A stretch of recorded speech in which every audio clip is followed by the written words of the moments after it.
Здраво, дечки! Добро дојдовте во оваа епизода на овој подкаст, каде што зборуваме за табу теми или за теми кои што не се зборува така често кај нас, или теми за кои што треба повеќе да се зборува, затоа што фали таков дискурс во нашите медиуми. Денеска имам задоволство да разговарам со Лила, која што е активистка за правата на трансродовите лица и на сексуалните работници во државава и која што самата е трансродова личност.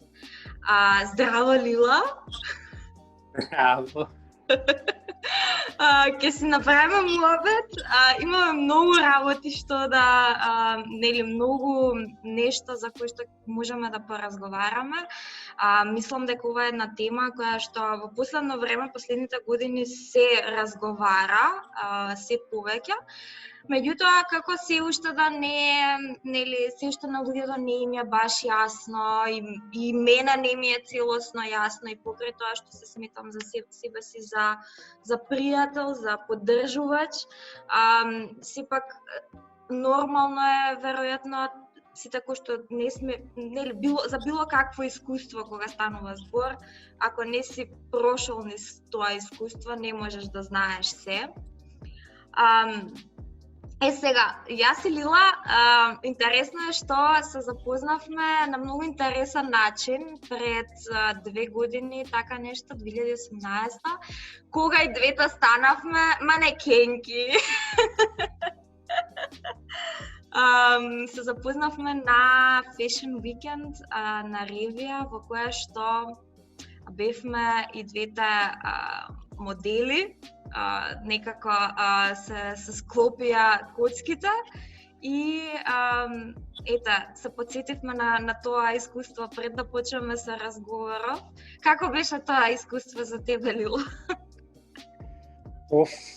Па мислам дека тоа искуство ми даде храброст уствари јас да почнам да зборам јавно и да искачам јавно веќе и да говорам за потребите и проблемите на трансродовите лица во државата. Мислам, благодарна сум и на Ирина Тошева што ми ја даде таа можност и таа шанса да се појавам на еден таков настан. Интересно беше тоа што кога ми се јави, кога ми го кажа целиот концепт на ревијата која што го има, онака ми стана интересен и кога се сретнавме после тоа, и кога ми објасни дека уствари на ревијата ќе се појават девојки кои што од општеството се дискриминирани или гледани чудно, дека ќе се појават такви девојки, уште повише ми беше онака, како да кажам, уште поголема возбуда растеше во мене, се до дента на настанот, како што зборевме претходно. Значи, таму кога влегов, луѓето не ми знаеа дека ќе дојдам јас или која сум јас, што сум јас и како сум јас. Кога се појавив, прво им беше чудно што барам јас овдека и која сум. Дали јас сум машко, дали јас сум женско, на нив и тоа исто не им беше јасно. Се сеќавам дека ти беше првата девојка која што дојде, која што ме поздрави здраво, како се, што управиш, јас сум дел од ревијата. И после тоа, значи, буквално се сеќавам до моментот пред да излезам на сцената или пистата. Од кога излегов на сцената и на пистата, додека се вратив, јас апсолутно, ништо не памтам. Само памтам дека пред да излезам на сцена, почнаа нозете да ми се тресат многу. Само во главата ми беше немој да паднеш. Ништо друго. Толку. Да, тоа беше една интересно искуство, онака различни жени, девојки, различни форми, возрасти, големини, и беше навистина една супер прилика и на девојки како нас, кои што се малку поинакви од другите, ето да искусат нешто такво. Јас би почнала со ако веќе зборуваме за транс светот, не знам, да почнеме со тоа што е транзиција, што е тоа? Како би го објасниле на луѓето на кратко? Вака, значи транзиција е едно, а трансродовост или трансличност е сосема друго.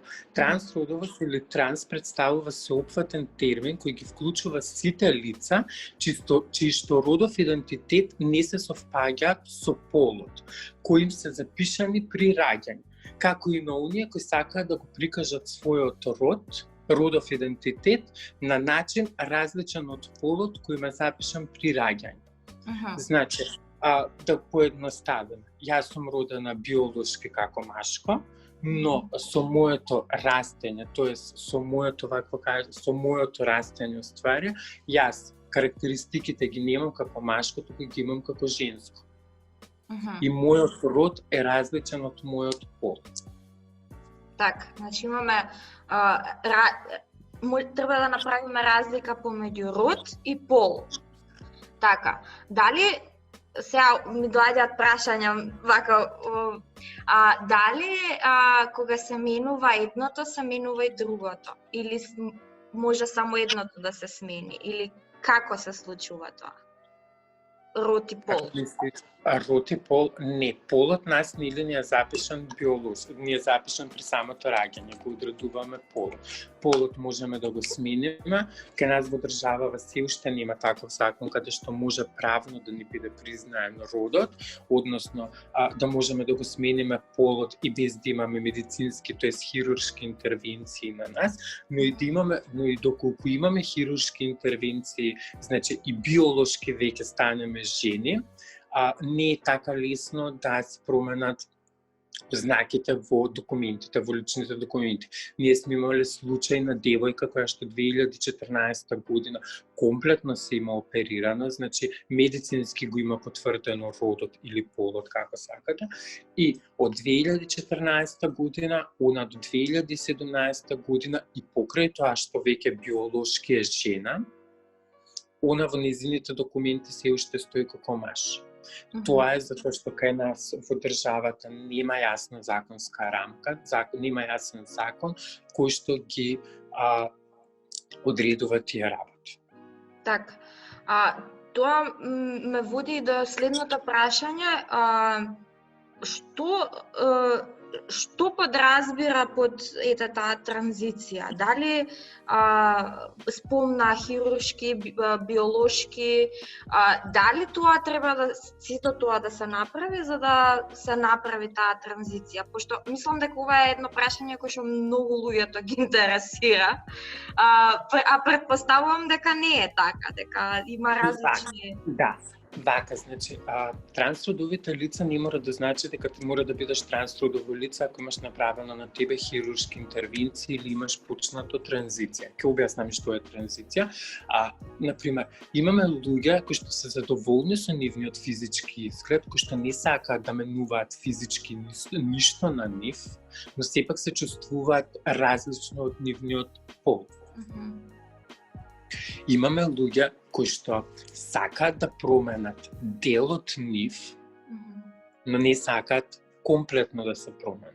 Но имаме и луѓе кои што сакаат да се променат комплетно. Например, јас целам кон тоа, транзитирам, јас транзицијата милувам да ја кажувам од појдов на точка А до Б. Значи, не сакам да ја кажувам, например, од машко кон женско или од женско кон машко, туку појдов на точка А до цел Б. Транзицијата ја започнуваш доколку сакаш физички да го уследиш твојот род со твојот пол. Значи, и физичкото да биде ускладено со полот во кој што се со родот уствари во кој што се чувствуваш ти. Ако јас се чувствувам како жена, значи мене треба карактеристиките да ми бидат како на жена. Физичките карактеристики. Јас сега целам кон тоа. Почнувам транзиција, бидејќи транзицијата е неопходна за да се почне сето, за да се стигне до крајната цел, доколку сакате да отпочнете транзицијата.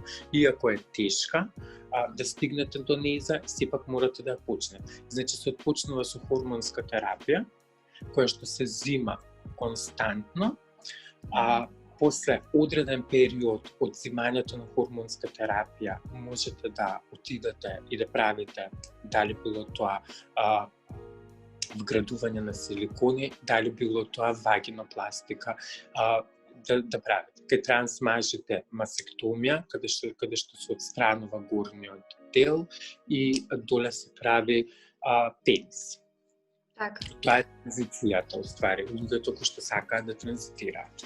Така, меѓутоа секој различно се чувствува и различно... Секој различно се чувствува и различно се осеќа. Имате луѓе кои што се тотално задоволни од својот физички изглед и не сакаат да променат ништо кај нив, значи буквално ништо, но се чувствуваат дека се транс луѓе. Имате, например, дека зборам конкретно за девојки кои што се осеќаат како шимеил, тој таа, дека, или таа маш, каде што сакаат да имаат гради, но доле се со нивниот биолошки полов орган. Но имате и луѓе кои што сакаат комплетно да се го складат својот род, да се го складат телото со својот род, они како што се чувствуваат и изразуваат. Така, супер, ова постојнова да гоускладат својот изглед со својот род. Како, можеш ли да ни кажеш малку повеќе како се чувствуваше ти пред да ја почнеш транзицијата? Не знам, кое е тоа чувство или како знаеше, што ти сметаше и што те натера да ја започнеш? Тоа веројатно е многу тешко и лично прашање. Не е тешко и лично, него како чувството е истото кој што сум го имала и претходно. И пред да почнам да ја примам хормонската терапија, значи за себе си имам само откриено, да кажем, само запознаено, некако на свој 5 години, каде што имам сватено дека не е тоа чувство како што го имаат, например, дечињата, машките, да кажеме, во тој период. Значи, мене никогаш не ме интересирале возила, автомобили, мене никогаш не ме интересирале машки карактеристики или машки спортови или... Не, мене секогаш ме интересирале барбики, кукли, секогаш ме интересирала фустанчиња, джемперчиња, сандалки, хула-хопки, такви работи. Но сето тоа веќе ми се потврдува негдека на мои 14-15 години, каде што веќе го поминувам тој пубертет и веќе тука се спознаваш себе си.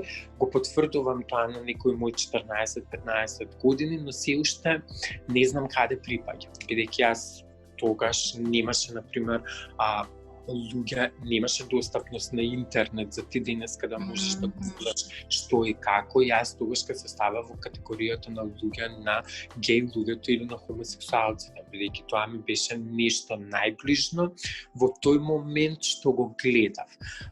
Да после, значи, некако на свој 20-21 година, од кога почнува да станува интернетот достапен и од кога почнуваш да истражуваш, веќе си ја пронаоѓам мојата група, мојата целна група каде што припаѓам и од тогаш функционирам така, да се до некака мој, да кажам, 28 години, бидејќи не е лесно да почнеш со транзиција. Транзицијата толку што е позитивна, толку и негативна. Негативна е во односот на тоа дека влијае на твоето ментално здравје, влијае врз депресија, анксиозност и ред други работи. И треба да размислите добро дали нешто би правело со вас или не, дали би правело нешто такво или не. Но позитивната страна е тоа што имате, што пред да ја добиете хормонската терапија, вие морате да посетите психолог или психијатар, за да ви одобри на вас да ви даде документ, тоест да ви ја даде диагнозата која што ја имате. И со хормонската терапија започнав на 28 години. Вакво кажи го, денеска, значи тоа поминати се 3 години од хормонската терапија, многу работи се сменети во однос на мојот физички изглед, како сум изгледала претходно, како изгледам сега. Тоа е, вакво кажи го, се од хормонската терапија и здравје се надевам дека наскоро или може другата година да го потврдам и мојот род. Уствари да го уклопам чувството мое внатрешно со мојот надворешен изглед. Така.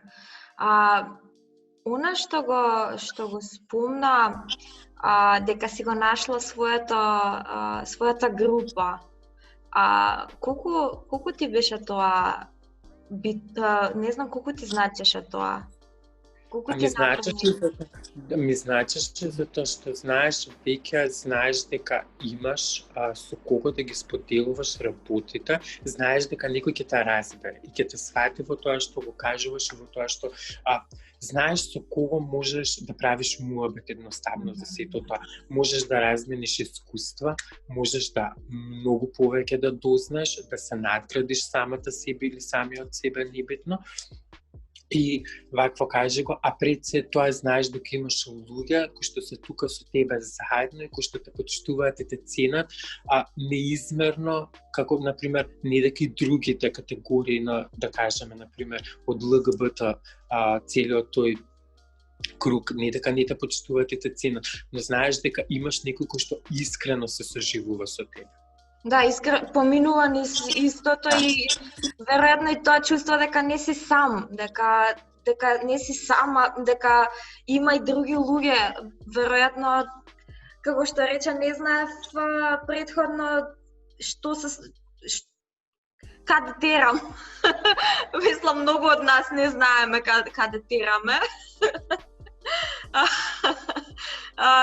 Кажи ми уште едно прашање во врска со хормонската терапија која што ја спомна. Дали има врска, пошто ти кажа на 28 години дека си почнала да ја примаш, дали има врска с кога се почнува, дали порано, дали покасно, дали не знам? Па има, знаеш како, јас мислам дека почне например некоја девојче или момче сега, небитно. Со хормонска терапија на 16-17 години многу побрзо ќе стигне до посакуваната цел. Отколку, например, некој на поголема возраст, да кажеме, или повозраст, да кажеме 30 години, 40, 50, па 60. Секако дека има разлика вакво кажево, но тоа и се зависи до индивидуата, и се зависи до организмот, едноставно се зависи до самата особа. Тоа може вие на 30 години да взимате хормонска терапија и за 2 години, например, да го добиете посакуваниот ефект. Така. Значи нема правило. Не, кај нас, например, во државата не е дозволено на лица под 18 години, уствари од 16 години мислам дека е дозволено со согласност на родителите, но под 18 години не е дозволена хормонска терапија. Така. Кажи ми, пошто донесуваш нели одлука да ја направиш таа транзиција, сега као секоја друга одлука во животот, нели доаѓа одлуката со добри и лоши страни веројатно. Дали чувствуваш дека може би си се откажала од нешто или нешто си требала да жртвуваш за да ја направиш таа транзиција? Не знам, околу тоа нешто? Знаеш како, има секако и добри и лоши страни во сето тоа, позитивни и негативни да ги кажеме. Позитивната страна е тоа што веќе како што се чувствувам, така и изгледам. Ми снима батерија на ваквото кажеко на 20%, па може камерата може ми се исклучи камерата, па ми се исклучи. Сега си добра. Вакво кажеко, значи за позитивните и негативните страни. Како кажеш, позитивната работа е тоа што си го складувате своето внатрешно со своето надворешно, што веќе конечно станувате среќни и знаете каде терате, да кажеме, негативни страни може би има и може би нема. Например, кај некои трансродови лица негативните страни се тоа што семејството не ги прифаќа, се отфрлени од семејството, отфрлени се од буквално од околината, немаат никого и остануваат сами. Имате, например, трансродови лица кои што се прифатени од нивните семејства и имаат најголемата поддршка од нивните семејства и едноставно немаат изгубено ништо. Се зависи до вакво кажеко до пак ќе кажам до индивидуите. Но исто така позитивната страна е тоа што кажеко веќе луѓето ве прецепираат тоа како што вие се чувствувате и однесувате. Ке немате тие бариери, например, јас ја немам повеќе таа бариера, некој да ми каже на мене дечко или момче. Што за мене тоа представува позитивна работа, бидејќи ги минувате перцепциите кај луѓето. Так. Кога еве се спремав и за подкастов и уопшто кога сум размислувала на темава,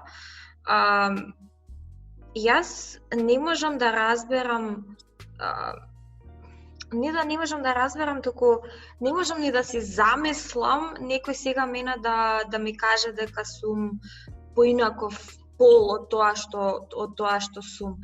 И затоа можам дали да разберам или сосема го ми е можеби јасно како некој може да се едноставно се чувствува поинаку од тоа како изгледа. Затоа мислам дека и затоа сакам да направиме муабет на темава и затоа сме тука. Меѓутоа има луѓе кои што не го разбираат тоа.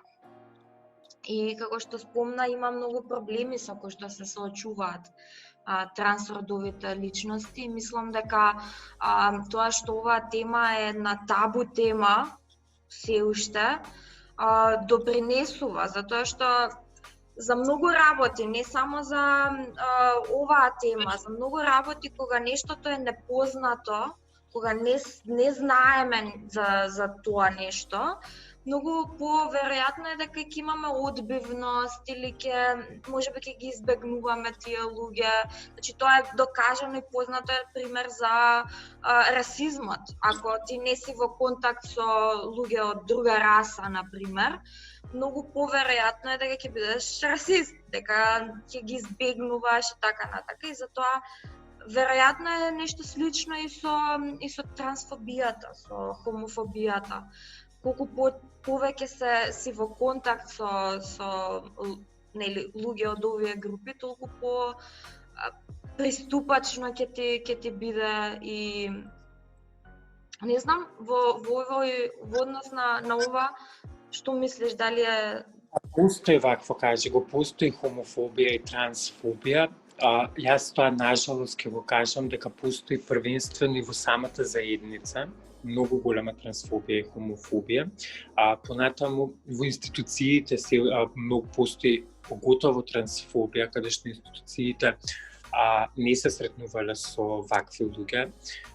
Покаже го и најголемиот проблем го имаат трансродовите лица уствари со институциите, тоест со неускладените документи. Проблемот е тоа што моите податоци се типично женски, но ознаката за пол ми е се уште машка, ми стои машко. Иматичниот број се уште ми води кон машки карактеристики, тоест по моето раѓање. И сега, јас кога се појавувам во институција, било тоа дали да е банка, дали да е државна некоја институција, дали да е министерство, јас не идувам на бариера, не идувам на тоа дека моите документи се лажни и да јас треба тука во моментот да им се објаснувам на нив која сум и што сум. А при тоа, вакво каже го, при тоа, например, еве да кажеме во банка или во пошта и во болница, небитно. Имате луѓе каде што има полни чекални и јас треба пред огромна публика да земам да се објаснувам која сум и што сум. Тука се воведувам себе си во ризик, затоа што јас можеби ќе добијам услугата која што ја барам. Но јас не знам од луѓето во чекалната кои што седат, дали кога ќе излезам надвор од таа институција или тој објект ќе бидам нападната или некој во моментот јас тука дека вакво каже која користам таа услуга, бидам навредуван. Имаш ли вакви искуства? Се случило? Сум имала искуства во банка и сум имала искуство исто во државна институција, тоест во управата за водење на матични книги, тоест на матична евиденција. Каде што сум била исмејувана заради мојот физички изглед и заради моите податоци во личната карта. Каде што беа повикувани сите службеници што работат на шалтер во управата, каде што се вадат изводите, им беше покажувана мојата лична карта и се смеја громогласно.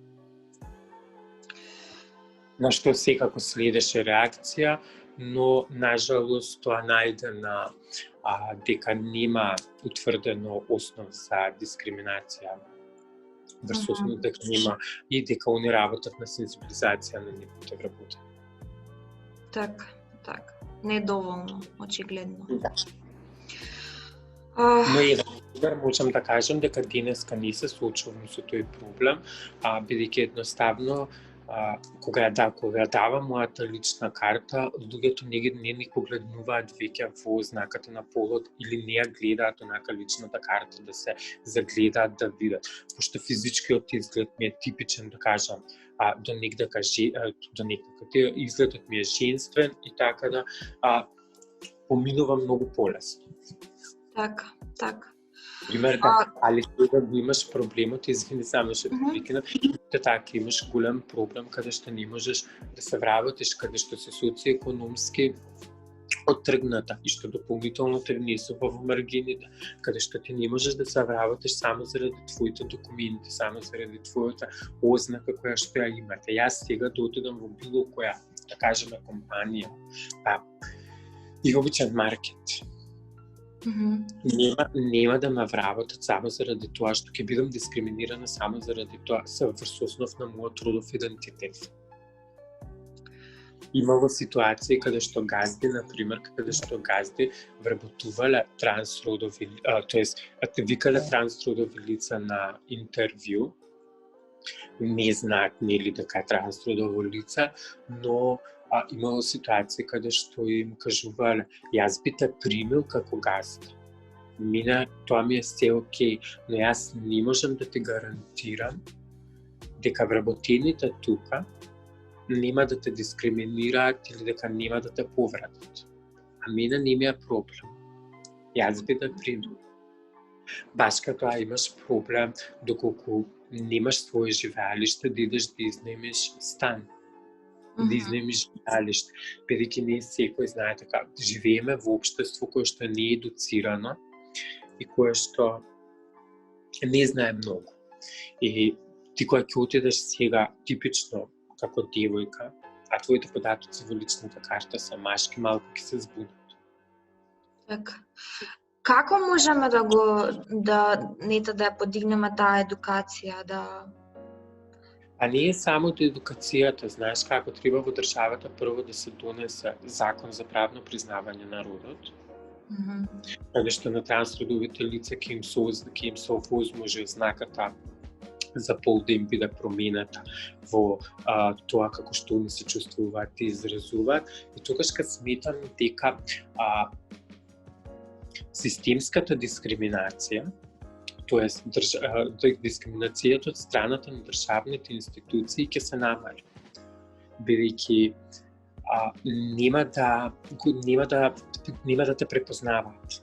Значи ќе бидат ускладени твојот род и твојот изглед, да кажеме, со твоите документи и ќе нема, толку многу ќе немаш проблеми. Ќе можеш да идеш да посетуваш болници, доктор, бидејќи многу од трансродовите лица не одат да користат здравствени услуги само заради тие проблеми, бидејќи имаме доста несензибилизиран здравствен кадар кој што работи, здравствени работници, кои што се уште не се сензибилизирани, се уште не знаат на темата и дискриминираат. Баш като вие замислите во полна чекална, како што кажав, бидејќи кај нас нема да те повика Тивко, да каже кика дојди, туку се дерат на гласи. Сад ти замисли во полна чекална, ти изгледаш како што изгледаш, а во твоите документи внатре пишува, да кажеме, Петар.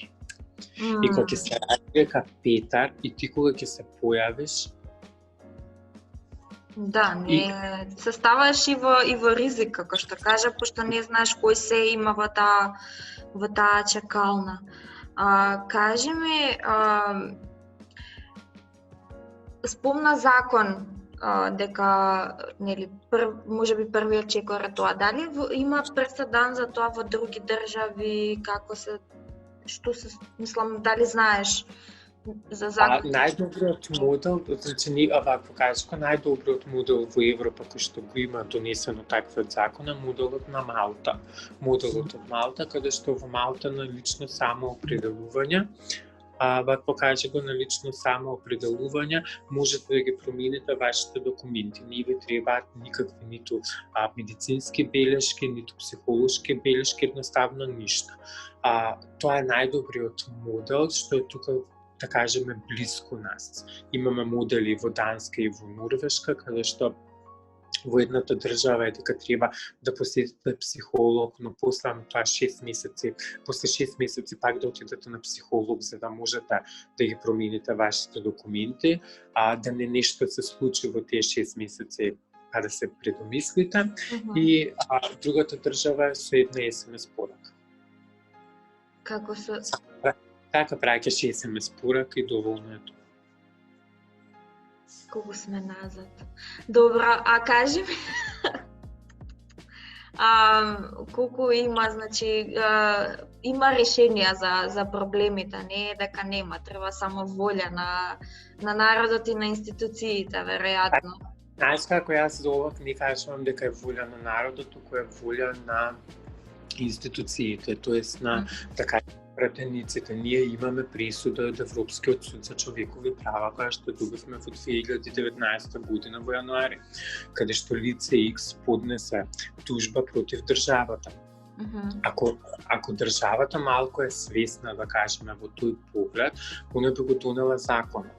Затоа што лицето X помина позитивно, значи пресудата е донесена позитивно во корист на лицето X, каде што Европскиот суд го заложува државата да донесе закон на брз и транспарентен начин, каде што и на другите трансродови лица ќе им биде овозможена промена на ознаката на полот и да му плати одштета на лицето X. Ако тој закон не се донесе, има уште, да кажам, јас што знам, мислам, групата која што ја имам, има уште некаде 10 луѓе кои што ќе чекаат на промена на ознаката на полот.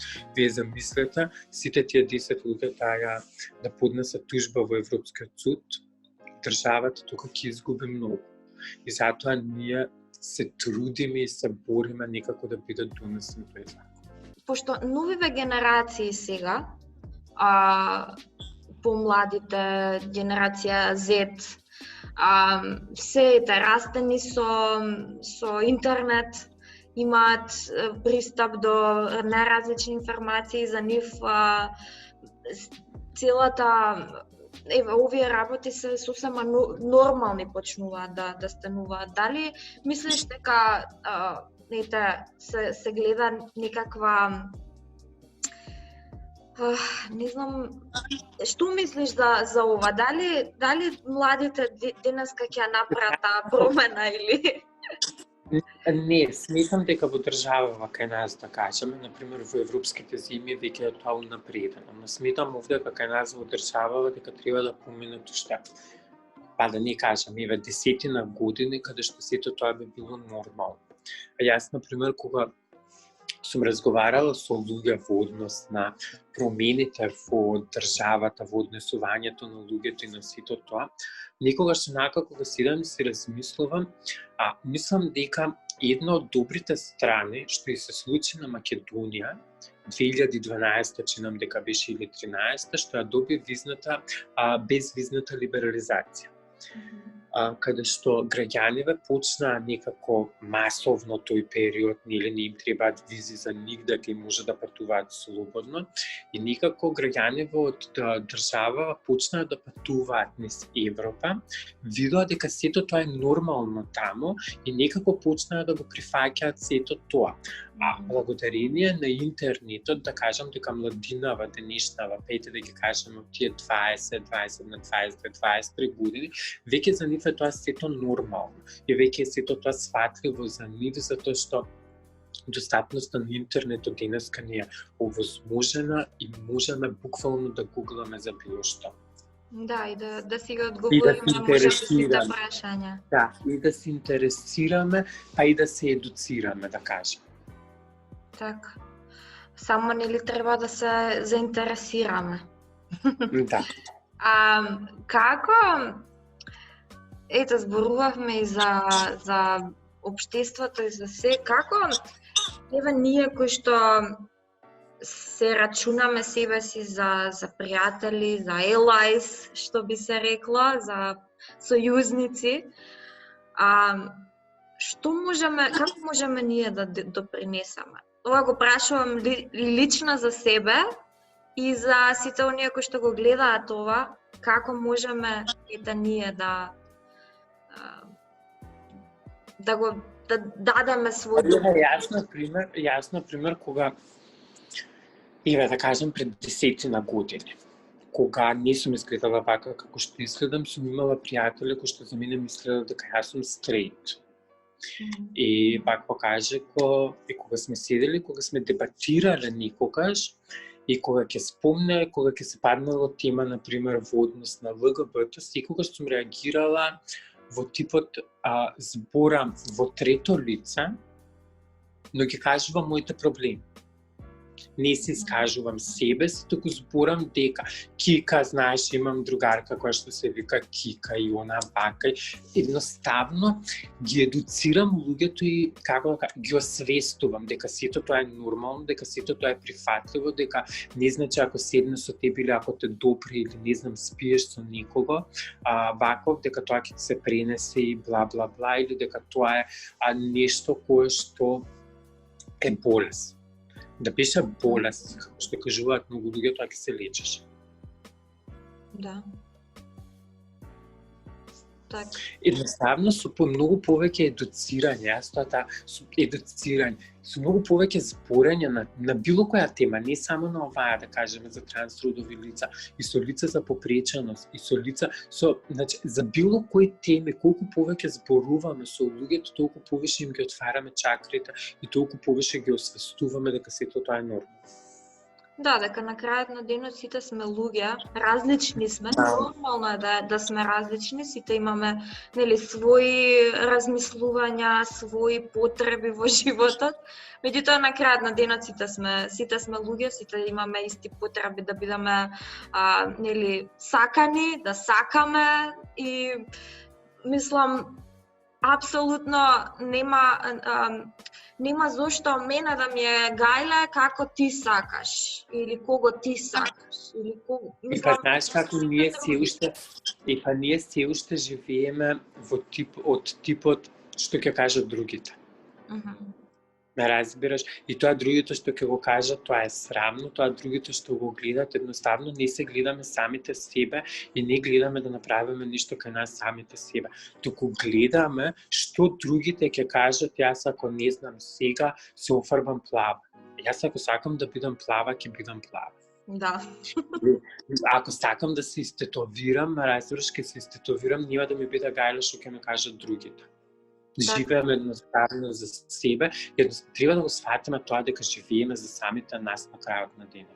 Не живеам ниту за комшијата, ниту за никого. Живеам едноставно за самата себе и го правам тоа што јас сакам. Да, мислам дека тоа е многу голем, еден од поголемите проблеми во нашето општество, кое што од една страна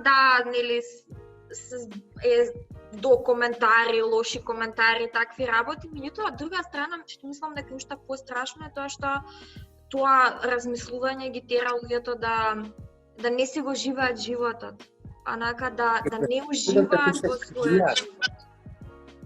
И да се стегаат едноставно, јас што го кажувам, да се стегаат и да живеат некој двоен, троен живот кој што не треба да го живеат.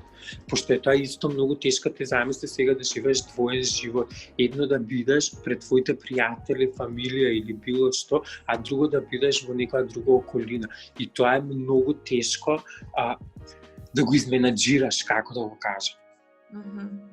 Да, и да не можеш да бидеш свој на крајот на денот, да не можеш да бидеш тоа што си. Што е дефинитивно проблем кој што мислам дека не е само проблем кај трансродовите личности,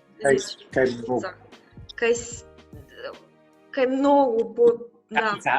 Затоа ти кажав, со таков проблем не се соочуваат само трансродовите лица, се соочуваат лица со хендикеп, се соочуваат, например, плюс сайз девојки, да кажеме, се соочуваат, не знам, многу категории кои што луѓево сметаат дека се многу поразлични од нив. Да. Имаме многу уште, можеме да правиме муабет до утре, не си изгуби пак, ајде си. Така, јас би привршувала и баш ми е драго што го направивме муабетов, ми влеза трепка у око изгледа.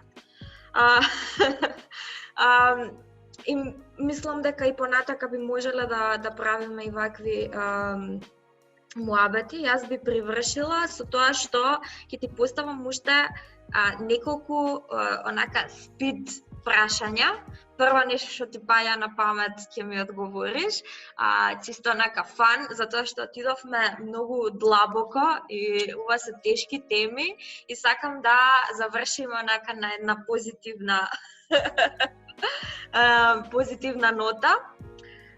Брзо. Што повеќе сакаш, кафе или чај? Кафе. Плажа или планина? Плажа. Дестинација од соништата? Њујорк. Њујорк, исто. Јас. Едно од местата кое што ептен сакам да ги посетам. Омилена песна во моментов, што ја слушаш? Во моментов? Да. Раста го слушам последната песна, не ми текнува како беше. Како, кој? Раста. Ќе ставиме таа песна тука, ќе ми ја пратиш. И сега, уште едно прашање за крај, а тоа е следното. Замисли дека треба да се појавиш на телевизија и дека знаеш, сигурни сме, значи нешто се случило, не знаеме што, сигурни сме дека во моментот сите луѓе во државава се пред телевизор и те слушаат. Значи ти имаш да кажеш нешто на кратко, да испратиш таа порака до целата држава. Која би била таа порака? Прифатете се себе си такви какви што сте, без разлика што другите мислат за вас и како ќе мислат од кога ќе се прифатите самите себе си. Среќна нова година и наредна да нема корона. Така. Да нема корона, баш така.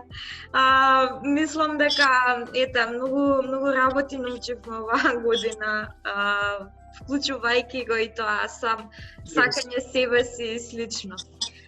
Фала ти, Лила,